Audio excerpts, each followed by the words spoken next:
नमस्कार, सुप्रभात. मी प्रणिता बोरसे. आपण पाहत आहात जय महाराष्ट्र आणि बुलेटिनच्या सुरुवातीला बातमी आहे मुख्यमंत्री आणि उपमुख्यमंत्र्यांच्या मराठवाडा दौऱ्याची. मुख्यमंत्री आणि उपमुख्यमंत्री मराठवाड्याच्या दौऱ्यावर जाणार आहे. फडणवीस, अजित पवार सोलापूर, लातूरचा दौरा करणार आहे, तर एकनाथ शिंदे धाराशिवच्या दौऱ्यावर असतील. पावसामुळे मराठवाड्यात हाहाकार झालेला आहे. शेती पिकांचं नुकसान झालेलं आहे. शेतकऱ्यांच्या हातातोंडाशी आलेला घास हिरावून घेतला गेलाय आणि आता याच परिस्थितीचा आढावा मुख्यमंत्री आणि दोन्ही उपमुख्यमंत्री घेणार आहे.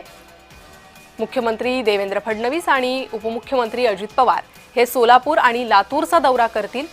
या ठिकाणच्या नुकसानीची पाहणी करतील, तर एकनाथ शिंदे धाराशिवच्या दौऱ्यावर असतील.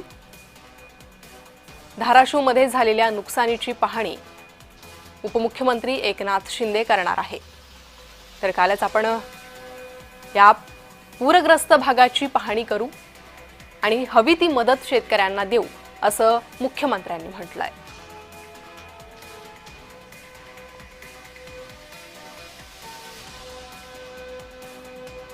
तर मुख्यमंत्री आणि दोन्ही उपमुख्यमंत्र्यांचा मराठवाडा दौरा